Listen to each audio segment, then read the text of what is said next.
The angel of the Lord. Rashi says in his introduction to Zechariah chapter 1, the prophecy of Zechariah is extremely enigmatic because it contains visions resembling a dream that requires an interpretation. We cannot ascertain the truth of this interpretation until the teacher of righteousness comes.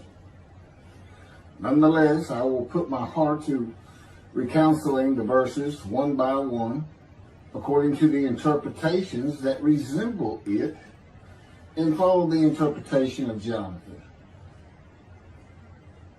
This is God's test for the Jewish people, in particular the Jewish leaders. God's test of who the descendant of David is. The man described in Isaiah 53, the teacher of righteousness.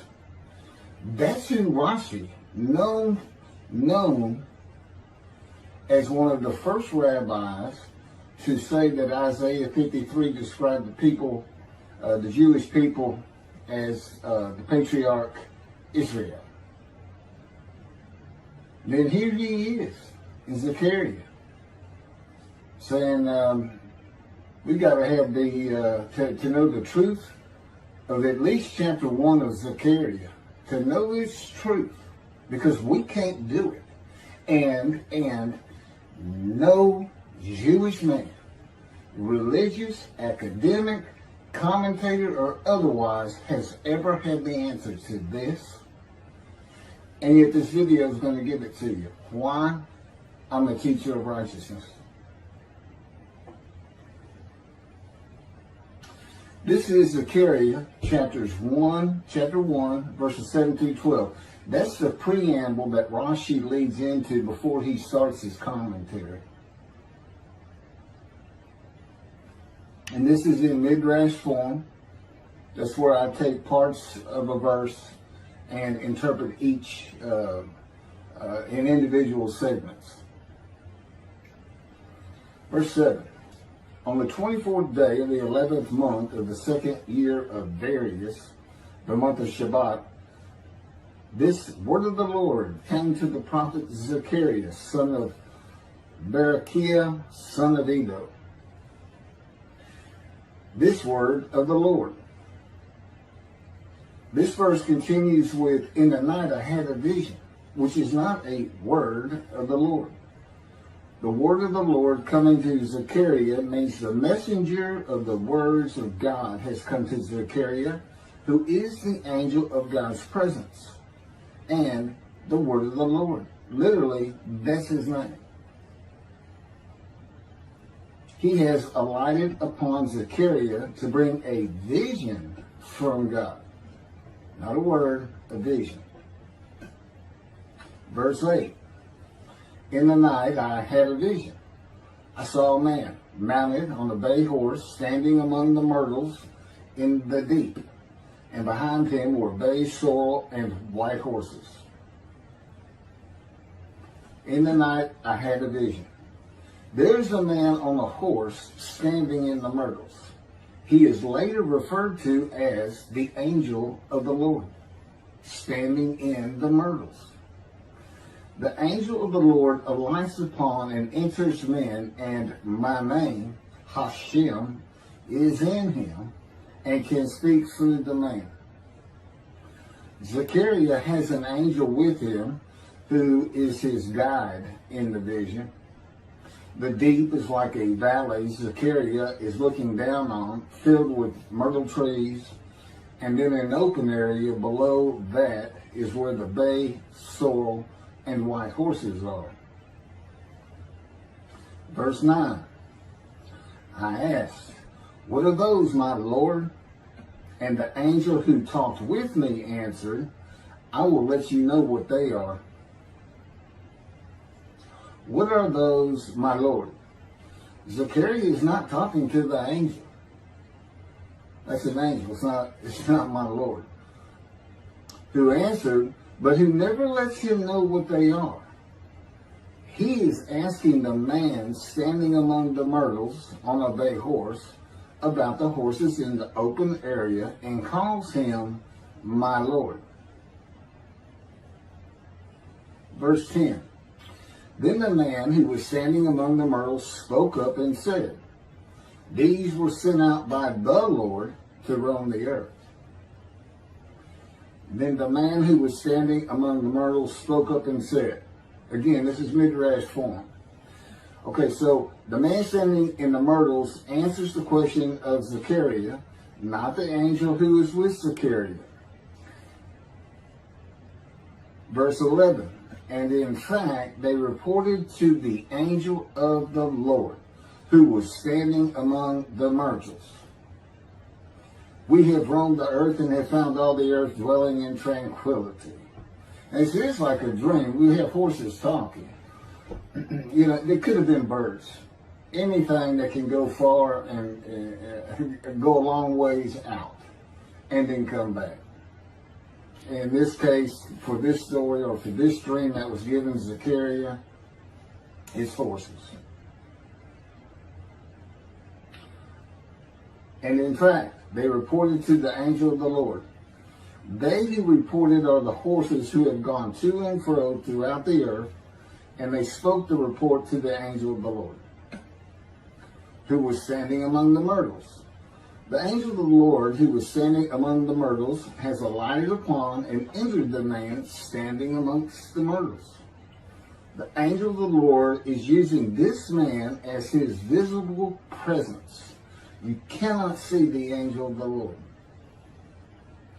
Just as he once used a burning bush for his visible presence, and God spoke through him to Moses. Not just as his visible presence, he also used the man to say, these were sent out by the Lord to roam the earth. In other words, it sounded like the answer was coming from this man, but it's coming from the angel of the Lord, and God is in that angel, his presence. Because that's the angel of his presence. You can find that in Isaiah chapter 63. I don't recall the verse. I never see anything on the angel of his presence. Wherever God's presence is, the presence that enters the temple, I never hear any mention of the angel that has to be with him. Why? It's the angel of his presence. Who is the angel of the Lord.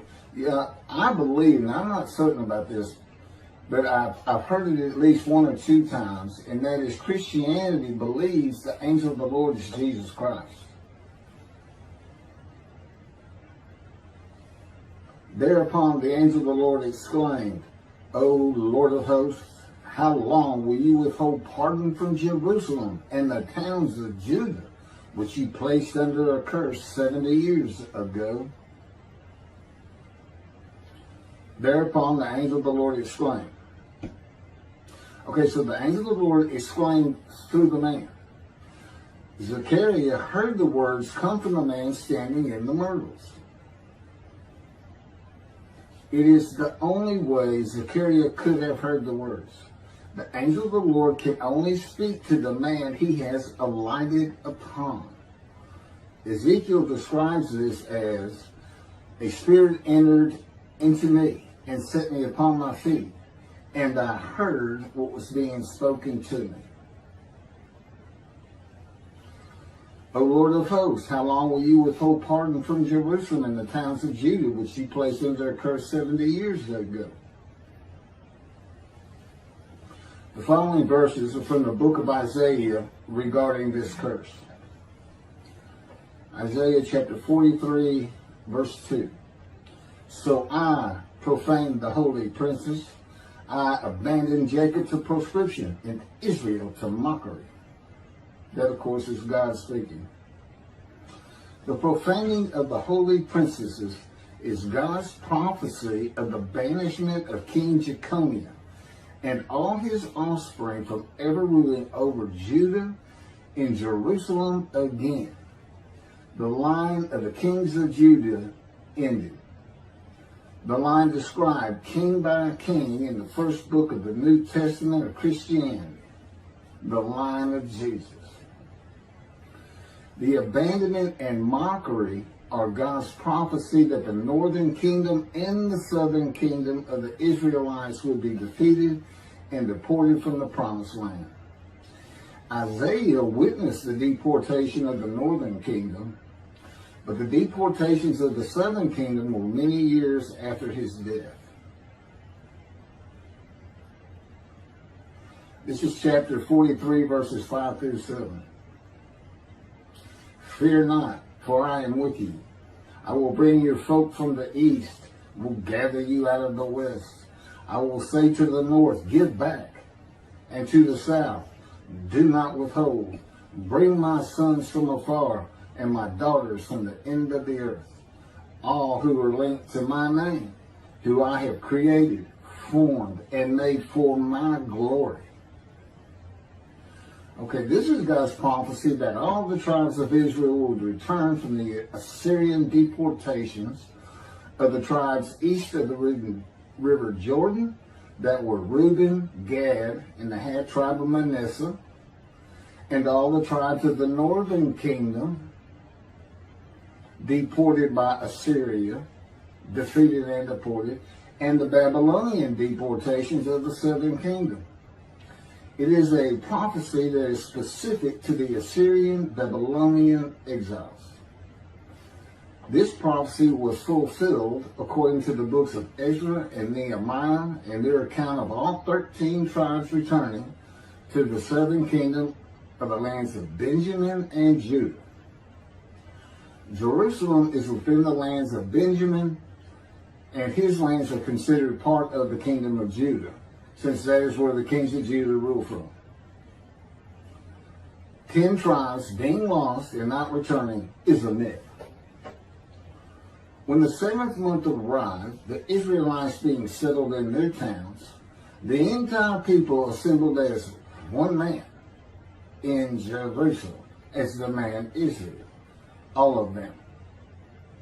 When the people Israel gather as one man, it is all 12 tribes who were allotted lots of the promised land, and the Levites.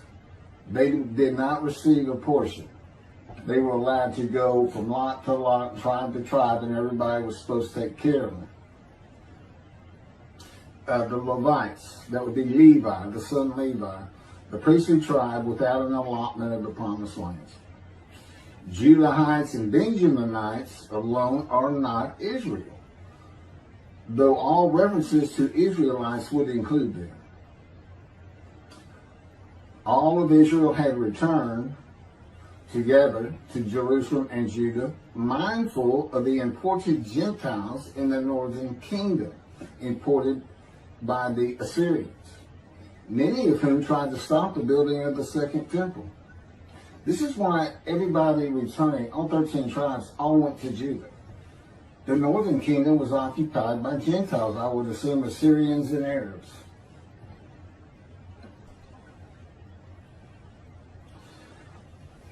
This is 1 Chronicles chapter 9, verses 2 and 3. The first to settle in their towns on their property were Israelites, priests, Levites, and temple servants, while some of the Judahites and some of the Benjamites and some of the Ephraimites and Manassesites settled in Jerusalem. That would be Ephraim and Manasseh. Manasseh was such a large tribe, it had to be broken in. It was broken in two. Half of it set up, their allotment was east of the river Jordan by about where Edom would be. And well, that was the tribe of Gad. Not Edom, Gilead, where the Tishbite, Elijah, the Gentile, was an inhabitant. Ramoth Gilead. Manassites, Ephraimites, and Judahites were the tribes with the largest allotment of the lands of Abraham, and Jerusalem is in the lands of the Benjamites. Those are who just got mentioned. The 3 largest lot owners. Okay, Benjamin, that's where Jerusalem is. He's important. And of course the priests, the Levites. So Ephraim and Manasseh were not lost tribes, as many believe from writings outside of the Bible. There never were lost tribes according to the Bible. Okay, so all 13 tribes returned and settled in new towns. The accounts of the deportations indicate there was not much left of the old towns. There is no account of how the new towns were settled, though it is unlikely it was based on prior ownership. The exile lasted too long for the deported owners to still be alive, and the tribes of the northern kingdom had to build new towns to live in. It also says the Levites settled in on their lands. So everybody had to pick and choose, and I'm sure the strong and wealthy got the best places, and again, many just settled in Jerusalem. Okay, this is Isaiah chapter 43, verse 14. Thus said the Lord, your Redeemer, the Holy One of Israel, for your sake I send to Babylon. I will bring down all her bars, and the Chaldeans shall raise their voice in lamentation. This is God's prophecy that Assyria would be conquered by the Babylonians, who were defeated by the Chaldeans. But they actually go back and forth and actually became somewhat intermingled, Chaldeans and Babylonians. And that he would raise up the Gentile anointed king Cyrus of Persia to conquer them, to clear the way for all the tribes to return. That's how he cleared the way to the desert, or made rivers for them. Basically, he got Cyrus to release them. Chapter 43, verse 25. And I never hear anything about this. It is I who, for my own sake, wipe your transgressions away and remember your sins no more. Okay, this is God doing, and he says this, something new. I'm going to do something new for the Israelites. This story repeats with the new covenant that includes sin forgiveness of the Jewish people that arise with Elijah and the angel of the covenant after the exiles of the Roman dispersal return to the land of Israel in a time to come. That's in Jeremiah chapter 31. The Jewish people have returned from the Roman dispersal of them throughout the world, the diaspora, which means outside of the promised land, outside of Israel, to a land that lay desolate for more than 2,000 years until after the Holocaust, and they created the state of Israel in 1948. 70 years later, and that's funny too, because they talk about a curse of 70 years. That 70 years, I believe, just applies to the last of 3 deportations of Judah and the defeat by the Babylonians, because the northern kingdom had been defeated and deported long before that, and the first to be defeated and taken to the lands of Assyria was Gad, the half tribe of Manasseh, the lands east of the river Jordan. 70 years later, the land blooms again. Jerusalem has been rebuilt as a great city, larger than it was in ancient times, according to God's words in Jeremiah 31. The time to come to deliver the new covenant with sin forgiveness is here. That's very important for the interpretation of at least chapter 1 of Zechariah. That means the angel of the covenant that you desire of Malachi 3 is on his way, followed by God and the messenger Elijah. And when God's third temple is built, he will return to it suddenly. This is the day of the Lord. That's Malachi chapter 3. Now, Zechariah is in Jerusalem, and the construction of the second temple is about to begin. Isaiah has written God's words of sin forgiveness, which would have removed the curse long before this, when they were returning, when the remnant of the 13 tribes was returning. And the angel of the Lord proclaims, O Lord of hosts, how long will you withhold pardon from Jerusalem and the towns of Judah, which you placed under a curse 70 years ago? Okay, this vision of Zechariah and the words of the angel of the Lord through the man standing in the myrtles regarding the curse 70 years ago is to make Zechariah think and try to understand why the angel of the Lord would say this. From his perspective, the curse was lifted. He was back in Jerusalem with all the tribes preparing to build the second temple. The vision is for Zechariah to find out how and when the curse was lifted. And that's important today, because this is the day of the Lord. The new covenant is here, and every single Jew throughout the world is forgiven of their sins right now. And that message has been given to me to be delivered. And it's not getting out there. It's just not getting out there. And that's what happened here.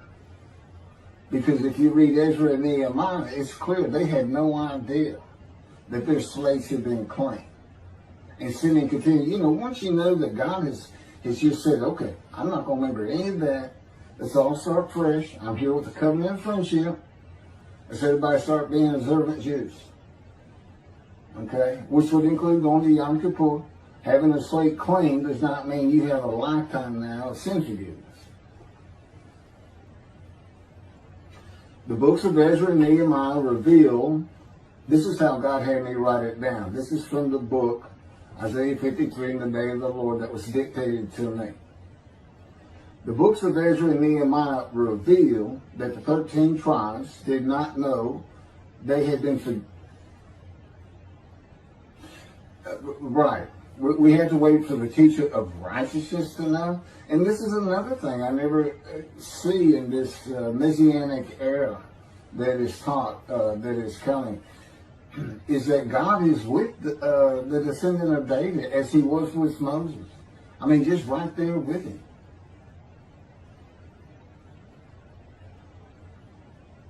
The books of Ezra and Nehemiah reveal that the 13 tribes did not know they had been forgiven of their sins to be a holy seed in the building of the second temple. If people know they have been forgiven and have a clean slate from past transgressions against God and his laws, they are more likely to stop their sinful ways and abide by his laws in the future.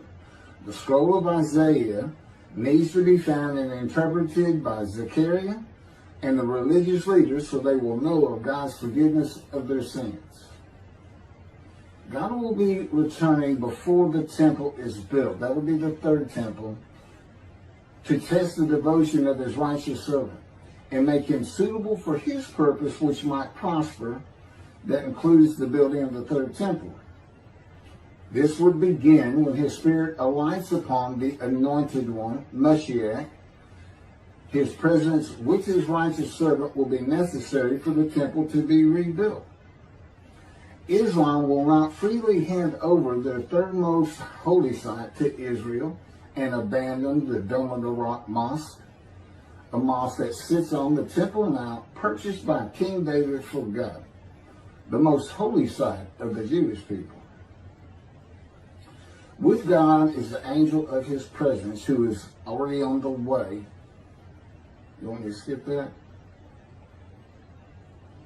Okay, this has been covered in other videos more than once.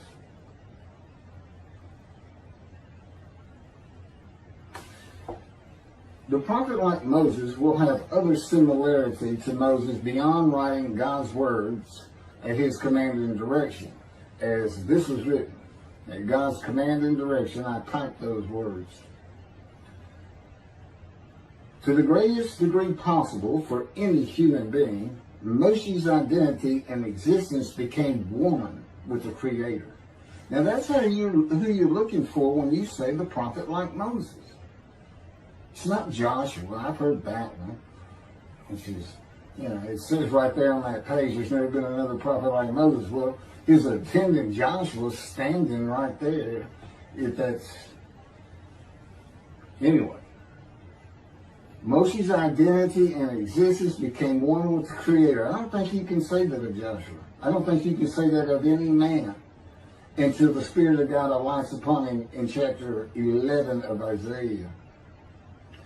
He surrendered himself to God to the extent that our sages say the Shekinah, the divine presence, which is the angel of his presence, who is the Holy Spirit. He's an angel, and his body is not human form with wings.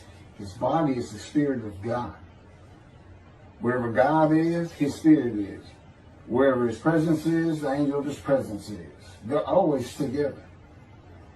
So when they align upon a man and say, okay, we have tasks for you, that man immediately becomes a man in divine beings.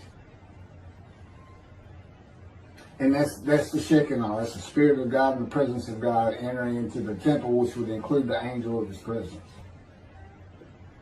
The Shekinah spoke through Moshe's throat. As I have mentioned, God can speak through me. You're only going to know it, just like with the man standing in the myrtles, by the words that are spoken. Okay? Because it's my voice. But it's not me. You know, I can tell the difference. You can't, other than those would be how God would state it. And you can, if you watch closer, you can see it happen in all these videos. I mean, for the most part. Where God just, you know, it just throws out a sentence or two. And I just keep going, you know. I let him get done, and I just pick up from there. We've been working on this for over 13 years. That's from the Zohar, Volume 3, page 232A. And then it says, i.e., he was God's veritable mouthpiece on this earth. That's from the Sefer Hashikos, 5749, Volume 1, page 290, and a footnote. The prophet, like Moses, will also have the answer to these questions. Quote, the great Jewish philosophers try to understand the question of how Moses heard God literally. Some insisting that God spoke actual words and Moses heard them with his ears, while others suggest that God's speech was communicated silently to Moses' intellect and only uttered in sound by Moses himself. Maimonides, Rambam, even as he affirmed the communication between God and Moses as a fundamental Jewish belief, ultimately conceded the mysteriousness of that process. The entire Torah reached Moses from God in a manner which is figuratively described as speech, but no one has ever known how that took place except Moses himself, whom that speech reached. That's commentary on the Mishnah, Sanhedrin, chapter 1. Well, I have the answers, and I've been telling you the answers. God is in his Spirit. Spirit enters into you, because we find it in Ezekiel. There's where God tells you. God was telling Ezekiel, Ezekiel, get up on your feet. Ezekiel says, at that very moment, a spirit entered into me, and I could hear the words of God. There it is. When he enters him. Now, he's not hearing that through his ears. There's the first question answered. It's not to your ears. And there is a silent knowing. That's what we call it, or what God has taught me. Now, generally, I just hear words as though they came in through my ears and they're in my mind, as though my eyes and my ears had perceived. But he can put just knowledge into my mind without uttering a word. And it's kind of can be pointed out easiest with when he comes to a man, and like he came to Samuel, and Samuel just says, here I am. It's as though before he speaks to you, and this is what happened with me, he put in a knowledge in my mind that the God of creation was about to speak to me. And so when he did speak, it was as though he had always been there speaking to me. Not unlike